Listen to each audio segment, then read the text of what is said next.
우리 하나님 말씀 봅니다. 하나님 말씀은 마태복음 21장 17절에서 22절까지입니다. 제가 한 절 읽고 여러분도 한 절 읽고 교독하겠습니다. 그리고 마지막 22절은 우리 함께 봉독합니다. 그들을 떠나 성 밖으로 베다니에 가서 거기서 유하시니라. 이른 아침에 성으로 들어오실 때에 시장하신지라. 길가에서 한 무화과 나무를 보시고 그리로 가사 잎사귀밖에 아무것도 얻지 못하시고 나무에게 이르시되 이제부터 영원토록 내게 열매가 맺지 못하리라 하시니 무화과 나무가 곧 마른지라. 제자들이 보고 이상히 여겨 가로되 무화과 나무가 어찌하여 곧 말랐나이까. 제자들이 보고 예수께서 대답하여 가라사대 내가 진실로 너희에게 이르노니 만일 너희가 믿음이 있고 의심치 아니하면 이 무화과 나무에게 된 이런 일만 할 뿐 아니라 이 산더러 들려 바다에 던지우라 하여도 될 것이요. 너희가 기도할 때 무엇이든지 믿고 구하는 것은 다 받으리라 하시느니라. 아멘. 우리 잠깐 기도하겠습니다. 거룩하신 여호와 아버지 하나님, 감사와 찬송과 영광을 돌립니다. 아버지 하나님, 오늘도 우리가 예수님께서 세상에 오셔서 이스라엘과 세상에 비유로 말씀하신 이 말씀을 우리가 묵상하고자 합니다. 아버지여, 참 두렵고 떨리는 마음으로 우리가 이 말씀을 대할 수 있게 하시고 하나님께서 성령님과 또 하늘로부터 내리는 지혜를 충만하게 부어주셔서 예수님께서 말씀하시고자 하는 것을 온전하게 우리가 이해하고 깨닫고 믿을 수 있게 하여 주시옵소서. 오직 우리 이 로고스 교회 성도들 뿐만이 아니라 동영상을 통하여 하나님의 말씀을 사모하는 모든 이들에게도 동일한 은혜를 주셔서 하나님의 말씀이 밝히 드러나고 저들이 그 말씀을 믿고 생명이 되게 하시고 또 그 생명이 전하여지고 증거되어져서 수없이 많은 사람들이 하나님께로 돌아오는 놀라운 역사가 일어나게 하여 주시옵소서. 예수님의 이름으로 기도하옵나이다. 아멘. 오늘은 예수님께서 예루살렘 성에 들어가실 때에 이 성에 들어오시면서 시장하셔서 보니까 이제 무화과 나무가 있는데 그 무화과 나무에서 뭔가 얻으실까 하고 무화과 나무에 가보니까 잎만 무성하고 열매가 없었어요. 그래서 예수님이 이 나무를 저주하셨어요. 그리고 저주하시고 이 무화과 나무에게 네가 앞으로 영원토록 너에게서 사람들이 열매를 얻지 못한다라고, 또 영원토록 네가 열매를 맺지 못하리라 그렇게 저주를 하셨어요. 그랬더니 나무가 곧 말랐더라 그랬어요. 그랬더니 제자들이 보고 이상히 여기서 무화과 나무가 어찌하여 말랐나이까 라고 질문을 하고 예수님은 거기에 대한 답변인 것 같기도 하면서 답변이 아닌 것 같기도 한 애매모호한 동문서답 같은 답변을 내놓으시는데요. 예수께서 대답하여 가라사대 내가 진실로 너희에게 이르노니 만일 너희가 믿음이 있고 의심치 아니하면 이 나무에게 된 이런 일도 너희가 할 수 있다는 거예요. 할 뿐만 아니라 이 산더러 들려 바다에 던지우라 하여도 될 것이요. 그리고 너희가 기도할 때 무엇이든지 믿고 기도하는 것은 다 받으리라 하시니라 그랬어요. 참 비유가 굉장히 어렵고 이해하기 어려운 부분이 많이 있습니다. 예수님께서 우리가 이제 이 비유를 그렇게 예수님께서 이게 행하신 그것을 그대로 이해를 하고 그것을 어떻게든지 풀어보려고 했으면 사실 잘 풀어지지 않아요. 예수님께서 예루살렘 성으로 들어가시다가 배가 고파서 무화과 나무 열매를 좀 얻으려고 했더니 무화과에 잎만 무성하고 이 열매가 없었다는 거예요. 그랬더니 예수님이 무화과 나무를 저주하셨어요. 참 밑도 끝도 없고 예수님의 의도가 도대체 뭔지 알 수 없어요. 왜 무화과 나무를 저주를 했는가? 근데 또 그 무화과 나무가 말랐어요. 그리고 그 무화과 나무에게 뭐라고 하시냐면 네가 영원히 열매를 맺지 못한다는 거예요. 그리고 제자들이 왜 이게 말랐느냐고 하니까 너희가 믿음이 있으면 너희도 이런 일을 할 뿐만 아니라 이 산더로 들려서 바다에 던지오라 하면 바다에 던져진다는 거예요. 그리고 또 하는 얘기가 갑자기 또 기도하는 얘기를 해요. 너희가 믿고 기도하면 무엇이든지 또는 얼마든지 다 받는다라고 말씀을 하셔요. 많은 분들이 비유를 지금 공부를 하면서 여러분들이 계속 제가 같은 말을 하는데요. 많은 사람들이 비유를 풀어내고 설명을 합니다. 그런데 여러분들이 제가 말씀 강해를 해드리는 비유를 들으셨는데 동영상을 보시는 분들도 좀 생각을 해보기를 바랍니다. 물론 어쩌다가 이 강해 하나 들으시는 분들에게는 해당이 되지 않겠지요. 그런데 제 강해를 계속해서 듣는 분들은 아마 다른 분들의 강해하고는 정말 다르다라는 걸 느낄 거예요. 근데 그 다른 것을 우리가 알아야 됩니다.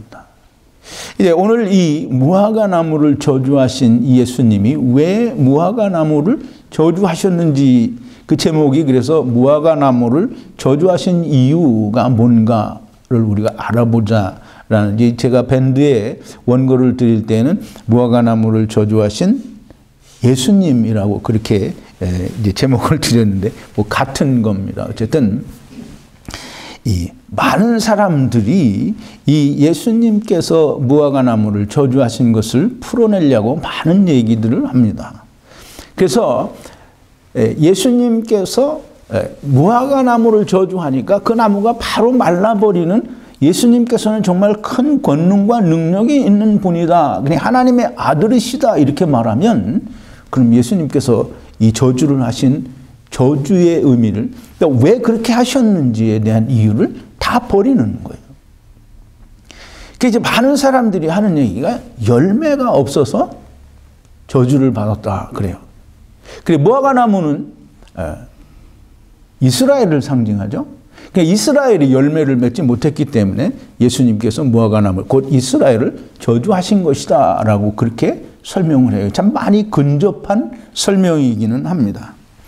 근데 이제 우리가 그렇게만 말을 하면 이 열매가 뭔지 모르면서 열매가 없어서 저주를 받았다라고 하면 열매가 없다라는 말은 맞는데 사실 그 내용이 틀리기 때문에 정답이 아닙니다. 열매가 없기 때문에 저주를 받은 것은 틀림이 없는 사실이에요. 근데 그 열매가 우리가 생각하는 또 많은 사람들이 설명하는 그 열매가 아니라는 거예요. 우리가 그거 꼭 알아야 됩니다. 자, 이제 우리가 본문을 잘 이해하고 예수님의 비유를 잘 이해하기 위해서 예수님께서 이스라엘에 왜 오셨나 이렇게 질문하면 여러분들이 여러분들의 생각을 막 얘기해서 막 답변을 늘어놓으실 텐데 예수님이 세상에 이스라엘에 왜 오셨어요? 때가 차. 답이 거기죠. 때가 찼어요. 예수님이 물론 세상을 구원하시기 위해서 예수님이 종의 형태 즉 육신을 입고 세상에 오셨어요. 근데 세상을 구원하시기 위해서 오셨지만 이스라엘에 지금 예수님이 오신 것은 물론 대전제나 또는 큰 목적이 그것이기는 하지만 이스라엘에 오신 것은 이제 때가 찼어요. 그래서 마가복음 1장 15절에 보면 이제 관련 성구에 보면 강해 관련 성구 1번이면 가라사대 때가 찼고 하나님의 나라가 가까웠으니 회개하고 복음을 믿으라 하시더라 라고 마가복음 1장 15절에서 마가는 이 예수님께서 그렇게 선포하셨다라고 말을 하는 거예요. 또 갈라디아서 4장 4절 5절에서 사도 바울은 예수님께서 세상에 오신 것은 때가 찼기 때문에 오셨다라고 얘기를 해요. 그래서 때가 참에 하나님이 그 아들을 보내서 여자에게서 나게 하시고 율법 아래에 나게 하신 것은 율법 아래에 있는 자들을 속량하시고 우리로 아들의 명분을 얻게 하려 하심이라 그랬어요. 또 누가복음 16장 16절에서는 율법과 선지자는 요한의 때까지라고 하니까 이제 그 때가 요한은 이미 왔죠. 그럼 때가 찼다라는 거예요. 이게 때가 찼다라는 말은 뭐냐면 예수님께서, 하나님께서 예수님을 세상에 보내시고 예수님이 세상에 오신 것은 때가 찼기 때문이에요. 그럼 때가 찼다라는 말은 그 이스라엘에게서 그 마가복음에 보면 이 무화과 나무를 저주하신 예수님께서 저주를 하실 때 열매가 없어서 저주를 했는데 왜 열매가 없느냐면 아직은 무화과의 때가 아니라는 거예요. 근데 이제 사람들이 무화과의 때가 되면 뭘 기다려요? 무화과 나무에서 이 열매를 맺을 때가 되면 뭘 기다리겠어요? 열매를 기다리잖아요. 그런데 예수님께서는 지금 이 무화과 나무, 곧 때가 차서 세상에 이스라엘에 오신 이 예수님은 이 이스라엘에게서 뭔가를 기다리셨어요. 그게 뭐냐면 열매예요. 이 열매를 기다리셨단 말이에요. 근데 그 열매가 뭔가, 우리는 아까 제가 설명을 드린 대로 사람들이 그 열매를 다 자기들의 생각과 자기들의 기준으로 열매를 판단을 해요. 우리가 생각하는 열매는 뭘까요? 보통 세상에 교회 나가는 사람들이, 예수 믿는 사람들이 열매를 맺어야 된다고 하면 뭘 맺는 게 열매라고 그래요? 물론 이제 복음을 전해서 또 다른 구원자가 나타나는 게 열매겠지요. 그런데 이제 그걸 빼고는 대부분 사람들이 열매를 맺어야 된다라고 하면 뭘 해야 된다라고 생각을 할까요? 전도. 전도는 이제 지금 제가 얘기했잖아요. 다른 사람에게 복음을 전하는 게 전도니까. 많은 사람들이 열매를 맺는 게 자기를 깨끗하게 하고 자기를 회개하고 그리고 모든 것을 의롭게 만드는 게 그게 열매를 맺는 거라고 생각을 해요.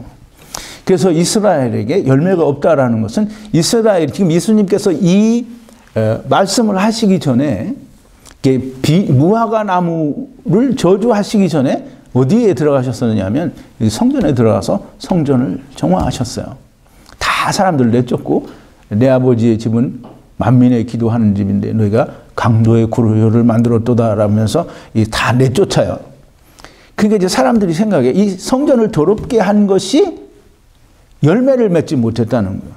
또 많은 사람들이 의롭게 살지 못하고 또 자기들의 욕심대로 죄를 많이 짓고 사는 게 열매를 맺지 못하는 거라고 생각을 하는 거예요.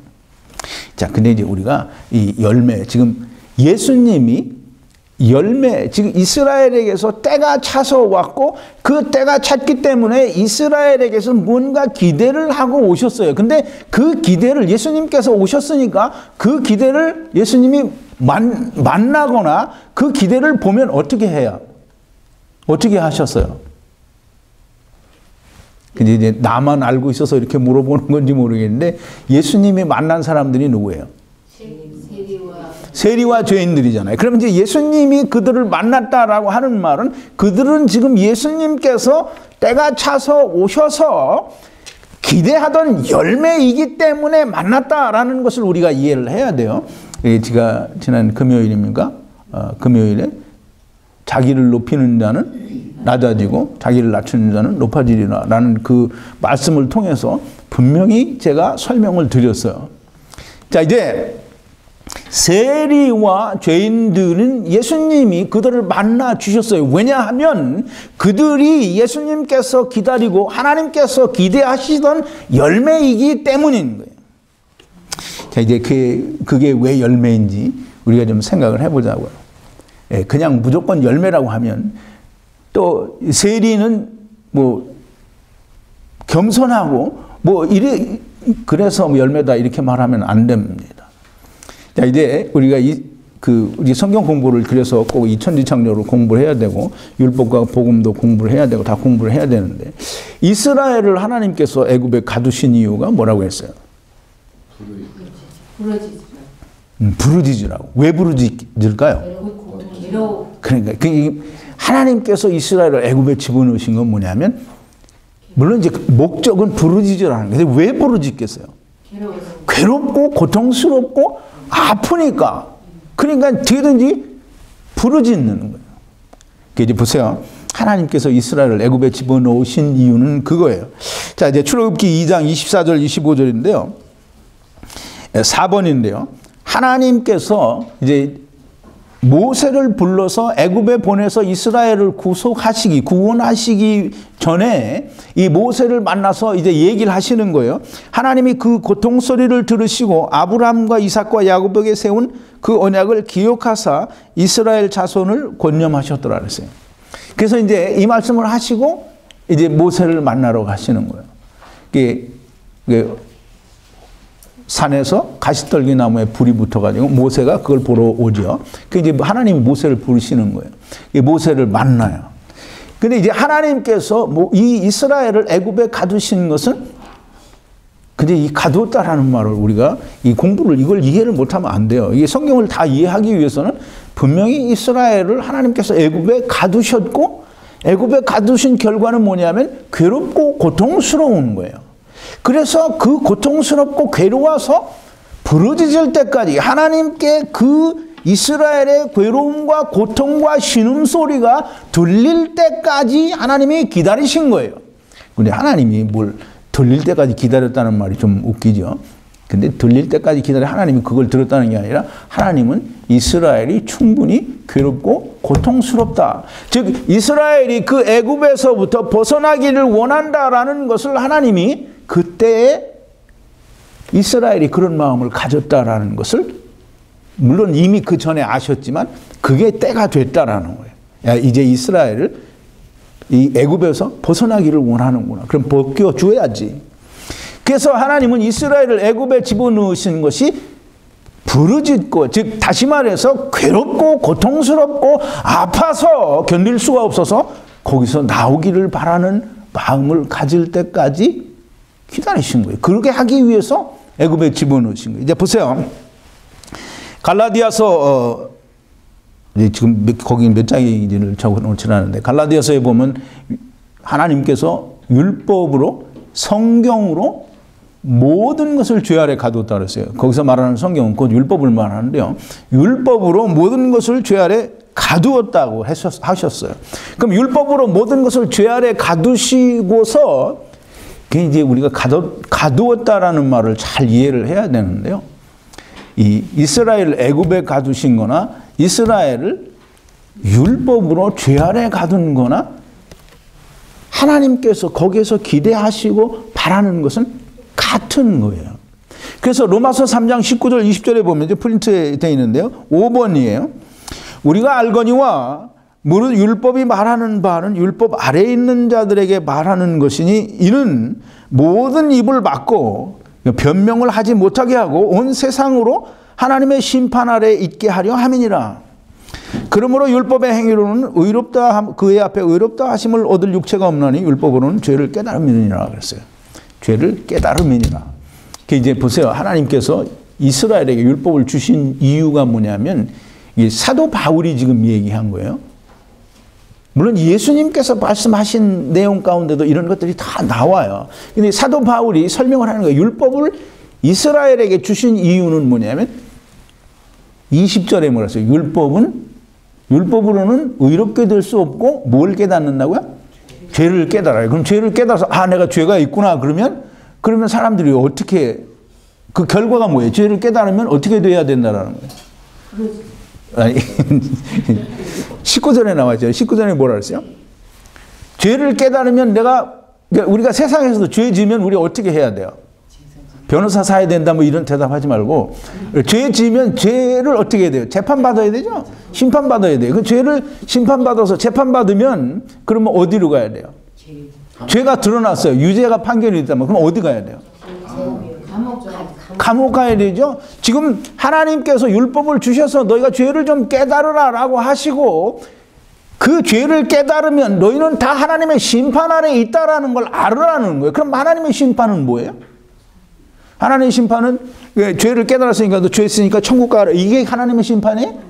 그럼 심판은 뭐예요? 지옥 가라는 거예요. 그러면 율법을 주셔서 하나님께서 율법을 통하여 이스라엘에게서 어떤 모습이 나오기를 기대하는 거예요. 그게 뭐냐면 애굽에서 이스라엘이 괴롭고 고통스럽고 아파서 신음하는 그것을 이스라엘에게서 기대하는 거예요. 그게 하나님이 기대하시고 예수님께서 바라던 거예요. 그게 열매예요. 그게 열매예요. 이제 여러분 잘 알아야 됩니다. 하나님을 떠나서 내가 죄에 빠졌고 나는 심판받아야 된다라는 것을 이렇게 여러분들은 이 죄가 뭔지 심판받아야 되는 게 뭔지 뭐 여러분들은 이제 아시겠죠. 그런데 모든 교회 다니는 사람들이 대개는 죄가 뭔지 또는 이 죄의 결과가 뭔지 그냥 몰라요. 그냥 그럼 죄의 심판받고 지옥 가는 거지 뭐 이렇게 얘기하는데 그 심각성을 모른단 말이에요. 내가 심판을 받고 죄가 있어서 지옥에 가야 된다라는 것을 내가 정말 뼛속 깊이 실감하면 그러면 여러분들 좀 생각을 해야 돼요. 이제 일을 크게 저질러서 정말 이게 막 살인을 저지르고 엄청난 범죄를 저질러서 사형 선고를 받은 사람이 사형 선고 받으면 그냥 바로 죽이지 않아요. 그냥 오랫동안 기다려요. 근데 이제 오랫동안 기다리니까 내가 죽는가 보다 하는 걸 잊어먹고 있다가 어느 날 집행이 되는 날에 그 사람을 불러서 집행을 하러 가면 그 사람이 어떻게 했어요? 근데 우리는 비록 우리가 육신 가운데 살고 우리가 이 세상에서 이렇게 죽는 날이 언제인지 모르고 살고 있다고 하더라도 우리는 다 그렇게 사형 집행장에 가는 사형수들과 같은 사람들이라는 거예요. 그러니까 그런 사형 선고를 받은 사람들이 사형이 집행이 되는 날이 가까우면 가까울수록 공포감에 사로잡혀서 벌벌 떨고 있어야 되는데 그리고 하나님이 그거 기다리신 거예요. 예수님이 그런 사람 찾으러 오신 거란 말이에요. 그런데 그렇게 벌벌 떨고 그냥 공포에 사로잡혀 있으면 그럼 사람이 어떻게 해야 되겠어요? 예? 자꾸 오답을 내니까 답변하기가 힘들어요. 이제 그렇게 막 공포에 사로잡혀서 막 이렇게 하면 어떻게든지 살고 싶을 거 아니냐고요. 그러면 생각하기를 어떻게 해야 내가 살 수 있나? 그렇게 생각할 때에 누가 와요? 예수님. 그래서 세리와 죄인들을 예수님이 만나신 거예요. 예수님이 그걸 기다리셨단 말이에요. 하나님께서도 그걸 기다리셨어요. 근데 이제 우리가 죄인인 걸, 즉 하나님을 떠나서 우리가 다 하나님 앞에 큰 범죄를 했고 우리가 다 심판받아서 우리가 지옥에 가야 된다고 하는데 세상에서 우리가 잘 먹고 잘 살아야 되기 때문에 나는 세상에서 이렇게 잘하고 있으니까 나는 떳떳하고 나는 의롭다. 또는 나는 세상에서 이렇게 하나님께 복을 받고 부자가 됐다라고 생각하는 이런 사람들이야말로 거기 써 있죠? 내가 말로 하긴 좀 그런데 우리 밴드에 있는 분들은 내가 뭐라고 할 건지 아마 알 거예요. 그런 사람들은 정말 신이에요, 신. 정말 이 하나님께서 기대하시고 예수님께서 찾으시는 그런 열매는 뭐냐면 정말 괴롭고 고통스러워서 아프고 견딜 수 없어서 신음하는 자를 찾으시는 거예요. 그게 열매요. 그게 예수님과 하나님이 기다리시는 거예요. 그걸 예수님이 오셔서 어디 세리와 죄인들에게서 보신 거예요. 근데 이제 보세요. 우리 무화과나무를 저주하신 예수님이 왜 이 무화과나무를 저주하셨는지 잘 이해를 하려고 하면 얼핏 보면 예수님이 무화과나무를 저주하신 것과는 좀 다른 별개의 그 말씀같이 비유처럼 들려지기는 해요. 근데 누가복음 13장 6절부터 9절입니다. 이게 프린트를 했는데요. 6번이에요. 예수님께서 이 바리새인들에게 많은 얘기를 하시는 가운데 또 한 가지 비유로 말씀을 하시는데요. 이에 비유로 말씀하시되 한 사람이 포도원에 무화과나무를 심은 것이 있더니 와서 그 열매를 구하나 얻지 못한지라. 과원지기에게 이르되 내가 3년을 와서 이 무화과나무의 실과를 구하되 얻지 못하니 찍어버리라. 어찌 땅만 버리느냐? 대답하여 가로되 주인이여 금년에도 그대로 두소서 내가 두루 파고 거름을 주리니 만일 후에 실과를 열면이 오니와 그렇지 않으면 찍어버리소서 하였다 하시니라 그랬어요. 이제 이 비유니까 이것도 따로 공부를 해야 되겠지만 여러분들이 좀 잘 이해를 하기를 바랍니다. 어떤 한 사람이, 이 한 사람은 누구냐면 하나님이 포도원에, 즉 이스라엘에 무화과나무를 심었어요. 무화과나무를 심고 그 열매를 열매를 얻기 위해서 때가 차서 열매를 얻으려고 왔어요. 근데 무화과나무에서 열매를 얻기 위해서 와가지고 예수님이 거기 말씀하시니 잘 이해를 해야 됩니다. 내가 3년을 와서 무화과나무의 실과를 구하되 얻지 못하니 찍어버리라 그랬어요. 이제 예수님은 여기서 이 세상에 오셔서 열매를 구하러 다니는 게 3년이래요. 3년. 근데 3년을 구했는데 얻지 못했다는 거예요. 그러니까 예수님이 시장하신 거예요. 그게. 이제 우리 마태복음에 보면 예수님이 성에 들어오실 때 시장하신지라 그랬죠. 그럼 성은 예루살렘 성을 말하는데 이스라엘을 두고 말하는 거예요. 이스라엘을 두고 하나님께서 예수 그리스도께서는 시장하시대요. 왜 시장하냐? 그게 이제 우리는 다 배가 고파서 시장하시다라고 하는 줄 알죠. 근데 우리 이제 요한복음 4장 34절을 한번 보죠. 그 프린트 했는데요. 7번이에요. 사마리아 수가성의 그 야곱의 우물가에서 사마리아 여인을 만나죠. 예수님께서 이 사마리아 여인에게 예수 그리스도를 증거하시고 복음을 전하셨어요. 근데 이제 그때 마침 제자들이 음식을 구하러 갔다가 음식을 구해가지고 왔어요. 이제 제자들이 예수님께 그 음식을 드리니까 예수님이 뭐라 하세요? 여기 7절에 보세요. 예수께서 이르시되 나의 양식은 나를 보내신 이의 뜻을 행하며 그 일을 온전히 이루는 것이니라 그랬어요. 예수님이 배가 고프신 시장하시다라는 표현을 마태가 비로소 쓴 이유는 바로 이거예요. 이 예루살렘 즉 이스라엘에 와서 열매를 구하려고 3년을 찾아다녔는데 그 3년 동안에 얻은 게 세리와 죄인들 뿐인데 정말 이스라엘 사람들은 아무도 열매가 되지 못했다라는 거예요. 그래서 배가 고픈 거예요. 그래서 이스라엘이 열매가 없기 때문에 열매가 아주 없었던 건 아니죠. 왜? 세리와 죄인들이 있었으니까. 근데 그때 당시에 이스라엘 백성들이 수가 얼마나 되는지는 모르지만 세리와 죄인들은 정말 극히 적은 소수였을 거라는 말이에요. 그걸 구하고 이스라엘에게서 다 그걸 기대했는데 이스라엘의 대부분이 그 열매를 맺지 못하고 이 이스라엘 사람들이 다 어떻게 생각을 했느냐 하면 내가 율법을 이렇게 잘 지켜서 나는 의롭다라고 생각을 하니까 죄를 깨닫기는커녕 자기가 지옥에 가야 된다라고 하는 그런 심판에 대한 두려움과 공포가 전혀 없었다라는 거예요.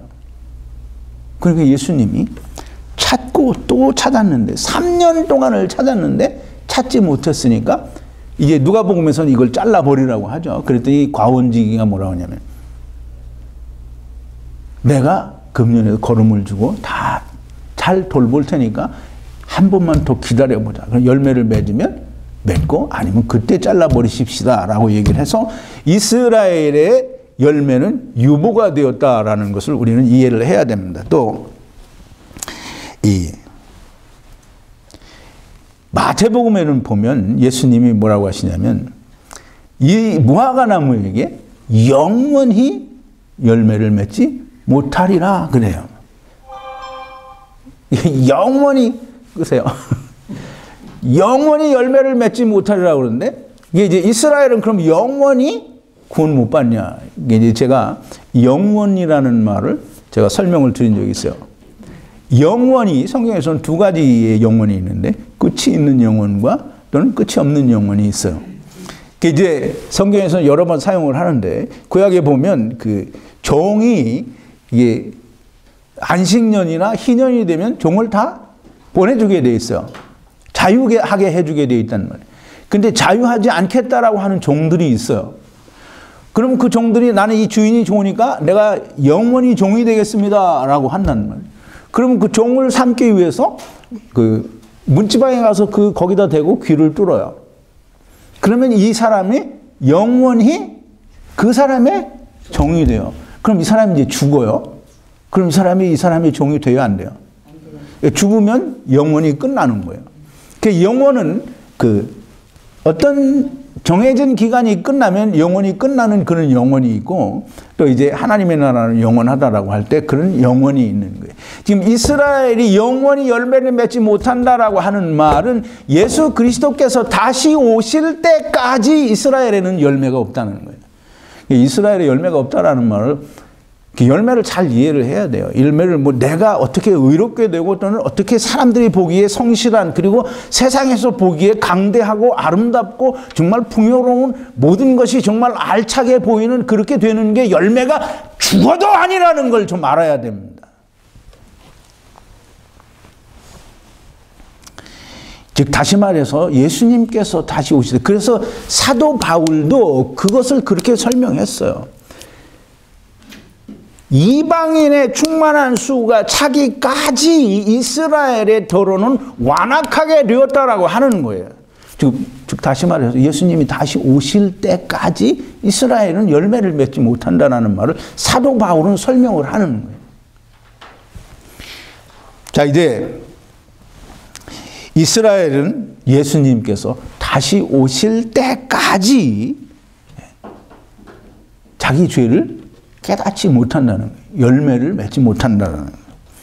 자, 이제 조금 전에도 다 설명을 드렸지만, 사람들이 생각하는 그 열매, 또 하나님께서 기대하시는 열매는 제가 설명을 드린 대로 정말 너무 달라요. 하나님께서 기대하시는 열매는 내가 의로워지고, 내가 하나님 앞에서 정말 정결하고 선한 삶을 살아서 하나님께서 기뻐하신다라고 생각하는 그것은 열매가 죽어도 아니라는 거예요. 하나님께서 기대하시는 열매는 뭐냐면, 나는 정말 못 살겠습니다. 이 세상이 하나님을 떠나는 것이, 죄가 나는 너무 무섭고 이 죄가 너무 고통스러워서 나는 설 수가 없습니다. 나는 도저히 견딜 수가 없습니다. 나는 너무 아픕니다. 괴롭습니다. 고통스럽습니다. 라고 아파하고 신음하고 그러는 것이 열매예요. 그게 이스라엘에게 없으니까 이스라엘은 예수님께로부터 버림을 받은 거예요. 저주를 받은 거예요.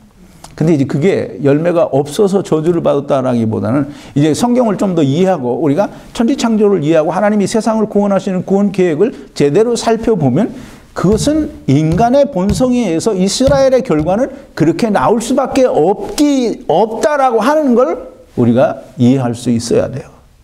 그래서 예수님은 인간이 그렇게밖에 될 수 없으니까 너희들은 내가 다시 와서 너희를 돌보겠다라고 하는 것을 말씀하시는 거예요.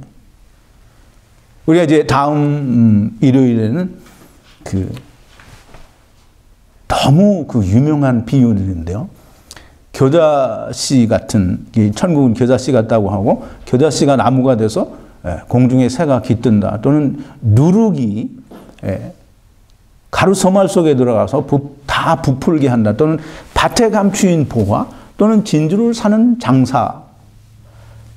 이 비유에 대해서 우리 다음 일요일에 공부할 건데요. 이 비유를 여러분들이 공부하면 좀 더 천지창조의 이해에 대한 깊은 이해가 있을 수 있고, 하나님께서 세우신 세상을 구원하는 구원 계획에 대해서 한 발 더 들어갈 수 있어요. 그리고 이 비유들을 통해서 정말 소경된 자와 눈을 뜬 자의 차이를, 좀 더 나쁘게 말하면 하나님의 말씀을 전하는 자와 거짓 선지자를 구별할 수 있게 됩니다. 자, 이제 이사야서 55장 8절 9절에 보면 8번인데요. 여호와의 말씀에 내 생각은 너희 생각과 다르며 내 길은 너희 길과 달라서 하늘이 땅보다 높음같이 내 길은 너희 길보다 높으며 내 생각은 너희 생각보다 높으니라 그랬어요. 이제 우리는 항상 하나님의 하시는 일을 내 관점에서, 또는 내 눈높이에서 내가 바라는 것과 맞으면 그게 하나님의 뜻이라고 생각을 해요. 근데 하나님은 지금 뭐라고 하시냐면 내 생각과 너희 생각은 하늘과 땅이 다른 것처럼 다르다는 거예요. 그러니까 하나님의 생각을 우리가 알려고 하면 우리가 어디를 생각을 해야 돼요? 하나님의 나라의 일을 생각해야 되는 거예요. 밤낮 땅에서 그걸 맞추려고 하면 죽어도 맞아지지 않는다라는 거예요. 근데 이제 하나님께서 기대하시는 이스라엘을 향하여 바라시는 그 열매를 내가 생각하는 열매로 갖다 맞추니까 죽어도 맞지 않고 그 열매는 100번을 죽었다 깨어나도 그 열매를 맺을 수 없는 거예요. 왜? 내가 나를 의롭게 만들 수가 없는데 그걸 하려고 하니까 하나님께서 바라시는 것하고는 전혀 근접할 수가 없는 거예요. 자, 이제 우리 예수님께서 마가는 마가복음 1장 15절에서 말씀하셨고 마태는 마태복음 4장에서 얘기를 하시고 이제 또 누가복음 4장 이후에 이제 예수님께서 세상에 오셔서 회개하라라고 말씀을 하셨어요. 그러니까 사람들이 다 우리가 회개를 해야 된다라고 그렇게 말을 하는 거예요. 그럼 이제 예수님께서 말씀하신 그런 회개를 지금 제가 말씀을 드린 대로 예수님께서 기대하신 이스라엘에서 바라는 열매가 이 사람들이 자기가 하나님께서 우리에게 이런 걸 원하신다라고 생각하는 열매가 다른 것처럼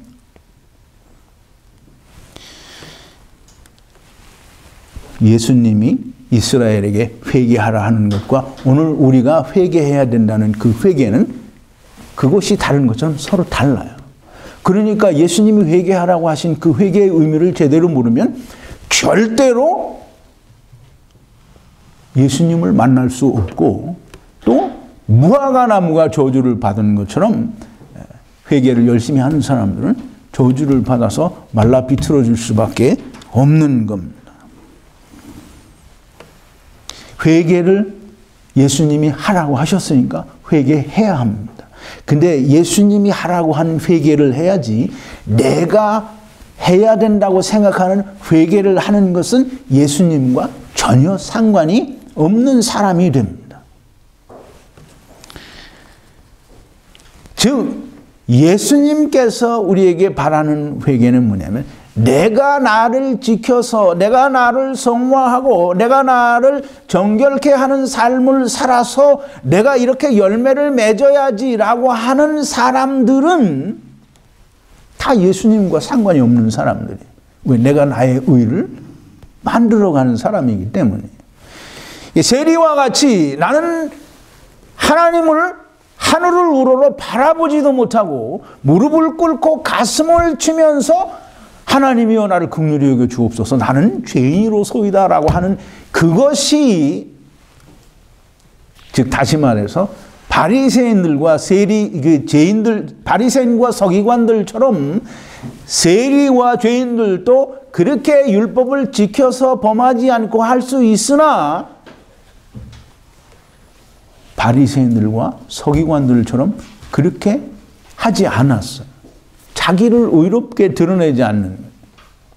그러니까 예수님은 이 세리들 또 죄인들을 열매가 있는 자라고 생각하시고 그들을 기다리셨을 뿐만 아니라 그들을 만나주시고 그들을 구원하시며 그들을 하나님의 나라로 영접하셨다라는 거예요. 이 무화과 나무를 저주하시니까 무화과 나무가 어떻게 됐어요? 말랐어요. 그게 이게 마르니까 제자들도 물론 이제 예수님이 죽은 사람도 살리시고 문둥병자도 고치고 중풍병자도 고치고 무슨 소경도 눈을 뜨게 하고 죽은 자도 살리고 뭐 이러니까 예수님께서 큰 능력이 있으신 건 알아요. 그런데 무화과 나무를 저주했더니 무화과 나무가 말랐어요. 근데 이건 참 어떻게 이해를 해야 될지 잘 모르겠는 거예요. 어떻게 왜? 그게 궁금한 거예요. 무화과 나무가 어째서 말랐느냐. 그럼 이제 예수님이 여러분 이제 제가 그 예배에 관한 걸 얘기할 때도 그랬는데 그 사마리아 여자가 예수님께 묻죠. 우리는 이 그리심산에서 예배를 드려야 된다고 하는데 당신들은 예배할 장소가 예루살렘에서 드려야 된다고 하더라. 근데 어디서 우리가 예배를 드려야 되냐라고 물어봤어요. 그랬더니 예수님이 뭐라 그러죠?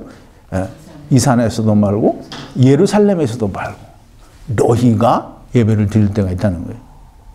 지금 여기도 예수님이 왜 어떻게 말랐느냐고 제자들이 물어보는데 전혀 엉뚱한 답을 하는 것 같아요. 예수님이 뭐라고 하죠? 너희가 만일 믿음이 있고 의심치 아니하면 무화과 나무에게 된 이 일을 할 뿐으로 이 산을 들어 바다에 던지오라 하면 바다에 던져진다는 거예요. 지금 이 말은 좀 뭐 같아요? 좀 동문서답 같죠? 제자들이 말하는 것에 대한 답변이 안 되는 것 같아요. 근데 이제 제가 너희가 겨자씨만한 믿음이 있으면 이 뽕나무가 뽑혀서 바다에 던지고 하면 바다에 던진다고 설교를 했죠. 거기서 여러분들이 이 겨자씨만한 믿음이 있다면 그걸 통해서 예수님이 말씀하신 의도를 여러분들이 배웠어요. 그걸 잘 생각하시면 오늘 여기에서 그 말씀도 그것과 그게 크게 다르지 않다라는 걸 이해할 수 있어요. 예수님이 겨자씨만한 믿음이 있다라면이라고 말씀하신 그 비유와 여기에 만일 너희에게 믿음이 있고 너희가 믿음이 있고 의심치 않으면 그럼 너희가 믿음이 있고라고 하는 말은 지금 예수님께서 제자들에게 믿음이 있다라는 거예요, 없다라는 거예요? 없다는 거예요. 근데 이제 참 그것도 웃기죠. 분명히 예수님을 제자들은 따라다니고 있어요. 그런데 이 믿음이 없다는 거예요. 근데 무슨 믿음이 없느냐 하면 여러분 이제 제가 그때도 이제 믿음에 대해서 설명을 드렸는데 믿음은 내가 예수를 믿는 믿음이 그게 믿음 아니에요. 얘기했죠? 나는 예수를 믿어. 예수님은 하나님의 아들이고 예수님 십자가에서 나를 위해서 죽으시고 이거 믿는 게 예수 믿는 거 아니라는. 예수를 믿는 결과론적으로는 예수를 믿는다라는 말이 그 십자가에 돌아가신 예수를 믿는 게 예수를 믿는 거지만 그거를 믿는 믿음이 내게 있느냐 없느냐 지금 예수님이 이 말씀을 하시는 거는 베드로와 그 제자들에게 얘기를 하시는 거예요. 너희가 만일 믿음이 있으면 그럼 이 제자들은 그때 당시에 예수 그리스도에 대한 온전한 믿음이 없었어요. 믿음이 뭐냐면 그때도 제가 설명을 드렸는데 겨자씨만한 믿음이 있으면 그때도 설명을 드렸는데 믿음은 구약시대 때에 하나님께서 약속하신 그 약속이 오실 걸 바라보는 거예요. 그럼 그 오실 약속이 하나님께서 그 약속을 이루어 주시고 그 약속이 오실 거를 이 사람들이 그걸 보고 믿어요. 그런데 믿는데 이 약속이 왔어요. 그러면 이 믿는 믿음이 여기 왔다는 거예요. 무슨 말인지 이해 가요? 이해 안 되는 것 같은데? 이해 가요? 네. 동영상 보시는 분들도 이해됐죠? 이해됐으리라고 믿습니다. 구약시대 때에 하나님의 약속을 통해서 그 약속이 뭐냐면 예수 그리스도죠. 예수 그리스도가 오실 것을 믿어요. 근데 그 믿음이 계속 왔는데 약속이 도착을 하니까 그 믿음이 거기에 온 거예요. 그건 믿음이에요. 그게. 즉 그래서 믿음은 곧 뭐예요? 예수 그리스도예요. 그래서 제가 설명을 드리기를 갈라디아서 3장 23절 25절인데요. 9번이에요. 믿음이 오기 전에 이 믿음이 오기 전에라는 말은 예수 그리스도께서 오시기 전에는 우리가 율법 안에 매인 바 되고 계시될 믿음에 예수 그리스도의 때까지 갇혔느니라. 믿음이 예수 그리스도가 온 후로는 우리가 모학선생 아래 율법 아래에 있지 아니하도다라는 거예요. 즉 믿음은 구약에 나타난 약속이 이루어진 그래서 그 약속이 나타난 즉 다시 말해서 예수 그리스도가 나타난 오신 그것이 믿음이에요. 그래서 이 믿음이 즉 너희가 가지고 있는 그 속에 이 믿음이 예수 그리스도가 너희에게 하나님께서 약속해 주신 이 그리스도가 믿음이 너희에게 있다고 하면 그 믿음이 있다고 하면 이 무화과 나무에게 일어난 이 일뿐만 아니라 이 산더로 던져서 바다에 던지우라 해도 그렇게 된다는 거예요. 참 이게 어렵죠? 네. 어려워요. 네. 그럼 이제 보세요. 무화과 나무에게 이루어진 이 일은 무화과 나무에게 지금 어떤 일이 일어났어요? 그 이제 우리가 어떤 일이 일어나냐 이렇게 물어보면 무화과 나무가 말랐습니다라고 그렇게 대답을 하겠죠. 근데 이제 예수님이 말씀하신 이 무화과 나무에게 된 일, 이제 우리 잘 들어야 돼요. 여러분 잘 들어서 이해하시기를 바랍니다. 예수님이 세리들을 만났어요. 그럼 세리들은 어떻게 됐어요? 세리와 죄인들은 다 어떻게 했어요? 예수님이 내 죄사함을 받았느니라, 내 믿음이 너를 구원하였느니라 다 말씀을 해줬어요. 예수님을 만났고 이들은 다 예수님을 믿었어요. 그럼 다 구원 받았잖아요. 그죠? 그러면 이제 이 세리들을 뺀 모든 이스라엘, 그러니까 세리와 죄인들을 뺀 모든 이스라엘 사람들은 예수님을 못 만났어요. 그러면 예수님을 만나지 못하면 이스라엘의 죄는 그럼 어떻게 될까요?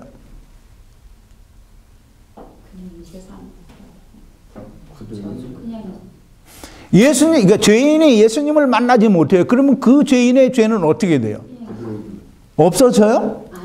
그럼 그대로 있단 말이에요. 지금 예수님이 이 말을 하는 거예요. 이 무화과 나무에게 된 일, 즉 다시 말해서 예수님을 만나지 못한 무화과 나무는 열매가 없게 되고 영원토록 예수님께서 다시 오실 때까지 그 죄가 그냥 그대로 있게 된다라는 말을 하는 거예요. 그게 이스라엘이 저주를 받는 거예요. 이제 보세요. 이스라엘의 죄가 그냥 있고 또 예수님이 세리들에게는 어떻게 했어요? 죄를 사해 줬어요. 그럼 이제 여러분 이거를 우리 성경에서 찾아야 됩니다. 요한복음 20장 23절에 보면 이제 프린트를 했는데 보세요. 15번이에요. 아니 11번이에요. 예수님이 이 제자들에게 이제 부활하시고 나서 승천하시기 전에 제자들이 모여 있는 데 가서 제자들과 만나셔서 얘기를 하시는 거예요. 너희가 네 죄든지 사하면 사하여질 것이요 네 죄든지 그대로 두면 그대로로 있으리라 하시니라 그랬어요. 이게 그 말이에요. 지금 예수님이 이 무화과 나무에 된 일뿐만 아니라 즉 다시 말해서 누구의 죄든지 그냥 너희가 놔버려 두면 그냥 그 죄가 있고 세리와 죄인들의 죄를 사해 주는 것처럼 너희가 누구의 죄든지 사해 주면 죄가 사해진다라는 거예요. 지금 예수님이 이 말씀을 하시는 거예요. 그럼 이제 산더러 들려 바다에 던지우라. 이게 왜 죄를 사해 주는 거냐? 이게 뽕나무가 던지우라, 바다에 던지우라 할 때 설명을 다 드렸어요. 뽕나무는 이스라엘의 무화과 나무가 아니고 애굽의 뽕나무라고 말씀을 드렸어요. 그래서 이제 애굽의 이 뽕나무는 애굽을 상징하고 곧 애굽은 죄를 상징하고 죄가 바다에 던지우리라 하는 것이에요. 그 죄사함의 비밀을 온전히 알게 되면 그러면 누구의 죄라도 사해 줄 수 있다라는 걸 예수님이 누가복음의 이 형제의 죄를 사해 주라는 비유에서 분명히 말씀을 하신 거예요. 지금 여기도 똑같이 이제 보세요.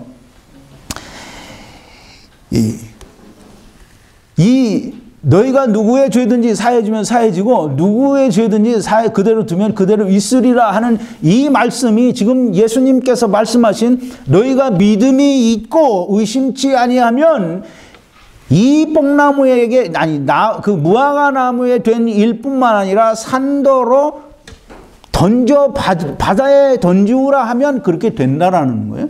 자, 이제 그 말은 이 마태복음에도 두 군데나 나오는데 예수님께서 베드로에게 사람들이 나를 누구를 하느냐. 근데 사람들이 뭐 엘리야라 하더이다, 무슨 그 선지자라 하더이다, 뭐 이렇게 얘기를 하죠. 그랬더니 너희는 나를 누구를 하니까 베드로가 뭐라 해요?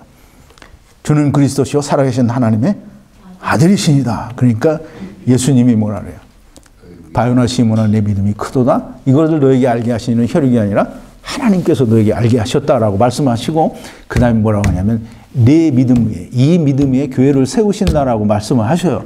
그리고 하시는 얘기가 뭐냐면 내게 천국의 열쇠를 주노니 네가 땅에서 매면 하늘에서도 매이겠고 땅에서 풀면 하늘에서도 풀린다라고 얘기해요. 근데 그건 베드로에게만 준 게 아니라 그 뒤에 넘어가면 마태복음 18장 18절에 또 똑같이 얘기를 해요. 너희가 누구의 땅에서 매면 하늘에서도 매이겠고 너희가 땅에서 풀면 하늘에서도 풀린다는 거예요.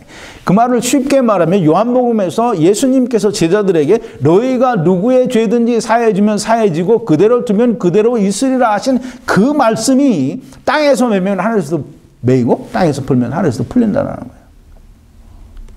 그 말씀을 지금 예수님이 이 산더러 바다에 던지우라 하면 아니, 반찬이 그 말이 아니지. 이 말을 하다 보니 자꾸 꼬이는데. 너희가 만일 믿음이 있고 의심치 아니하면 무화과 나무에게 된 이런 일, 즉 다시 말해서 이스라엘의 죄를 사해주지 않아서 이스라엘이 예수님 오실 때까지 그냥 그 죄가 그대로 있을 수밖에 없는 것처럼 너희가 누구의 죄든지 그냥 내버려 두면 그냥 그 죄가 있고 사해지면 죄가 사해진다는 거예요. 근데 사해진다라는 말을 우리가 이 산을 옮기는 거에서 좀 알아보자고요. 이 산은 그 종류가 여러 가지 산이 있습니다. 이스라엘은 시내산도 있고 시온산도 있고 그런데 이 성경에는 보면 이 산이 꼭 이렇게 하나님의 산과 어떤 시온산과 시내산에 대해서만 말하지 않아요.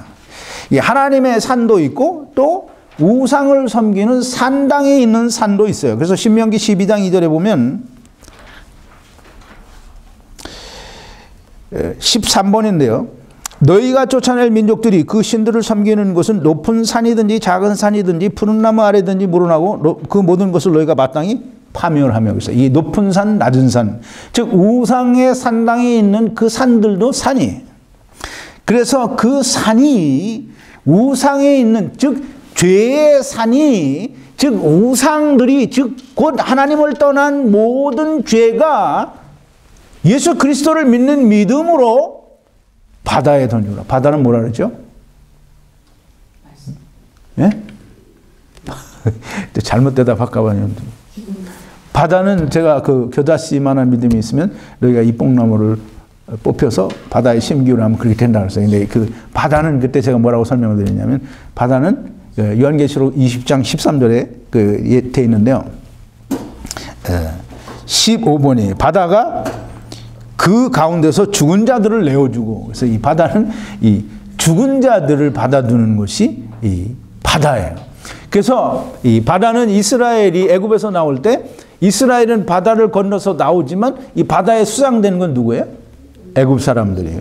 죄가 바다에 수장됐다는 거예요. 즉 다시 말해서 죽은 자들을 받아두는 것이 바다예요. 즉 다시 말하면 죄가, 즉 산이 바다에 던지우라 하면 바다에 던져지고, 다시 말하면 누구의 죄든지 사해주면 예수 그리스도를 믿는 믿음이 네 안에 있어서 누구의 죄든지 사해주면 사해진다는 거예요. 그 예수 그리스도 안에서 누구의 죄든지 사해주면 사해진다는 거예요. 예수님이 지금 무화과 나무에게 일어난 이런 일을 너희가 할 뿐더러 이 산더러 들려 바다에 던지우라 하면 바다에 던져진다는 거예요. 즉 다시 말해서 믿음이 있으면, 그리스도 안에 있으면 누구의 죄든지 너희가 사해주면 사해진다라는 말을 하시는 거예요. 예, 이런 비슷한 말은 마태복음 17장 20절에서도 말씀하시고요. 예, 귀신을 쫓아내다가 이제 제자들이 한데 그 귀신들이 안 나갔어요. 그러니까 이제 와서 예수님께 묻는 거예요. 왜 우리는 그걸 못했느냐. 예수님께서 뭐라냐면 믿음이 적은 연곤이라 그래요. 근데 여기서 적은 연고라는 말은 믿음이 조금밖에 없다라는 말이 아니라 전혀 없다라는 거예요. 믿음이 없으니까 그게 안 된다는 거예요. 믿음이 있으면 된다는 거예요. 또 이 누가복음 17장 6절에도 그 비슷한 말씀이 있는데, 우리 아까 본 대로 그 겨자씨만한 믿음이 있으면 뽕나무가 뽑혀서 바다에 심기우라 하여도 심기워진다라고 하신 그 말씀을 말해주는 거예요. 자, 이제 그 마지막 절 22절에 보니까 너희가 기도할 때 무엇이든지 믿고 구하는 것은 다 받으리라 하시니라 그랬어요. 그게 이제 우리가 너희가 믿음이 있고 의심치 아니하면 이 무화과 나무에게 된 일뿐만 아니라 이 산더러 들려 바다에 던지오라 하여도 던져질 것이라 하는 이 말이 무슨 말인지 모르니까 그 다음에 예수님이 왜 너희가 기도할 때에 무엇이든지 믿고 기도하라는 말을 하셨는지 이해가 안 됐어요. 근데 이제 우리 그 말을 해석을 하고 나니까 예수님이 이 말씀을 하시는 이유를 알 수 있어요. 무엇이든지 기도할 때 믿고, 즉 예수 그리스도를 믿는 믿음 안에서 구하면, 근데 이제 보세요. 이 무엇이든지는 우리가 생각하는 무엇이든지가 아니라고 제가 기도에서 말씀을 드릴 때 설명을 드렸어요. 무엇이든지는 우리가 생각하는 무엇이든지가 아니라 누구든지 어떤 사람을 말하는 것이고, 또 모든 것을 다 받는다라는 말은 얼만큼, 이제 여기에 그런 설명을 제가 했는지 모르겠는데요. 그건 안 들어있는데, 거기 프린트를 했는데요. 누구든지 또는 얼만큼이든지, 이게 한 사람, 두 사람, 10사람, 20사람, 이 상관이 없다는 거예요. 얼만큼이라는 것은 우리가 말하는 어떤 양의 만큼이 아니라 이 얼마나 많은 사람이든지라는 그런 의미를 가지고 있어요. 그래서 너희가 무엇이든지 예수 그리스도 안에서 믿고 기도하면 다 들어주신다는 거예요. 다시 말해서 너희가 믿고 기도하면 그 사람의 죄를 다 사해지도록 하나님께서 인도하신다라는 거예요. 그리고 그게 얼마가 됐든지 상관이 없다라는 거예요. 예수 그리스도 안에서 너희가 누구의 죄든지 또는 땅에서 너희가 누구에 대하여든지 그 매듭을 풀면 하늘에서도 풀어준다라는 말씀을 지금 22절에서 하시는 거예요. 이제 우리가 이제 프린트를 잠깐 보죠. 그 성경 구절 뒷편에 보면 예수님께서 그렇게 말씀을 하시죠.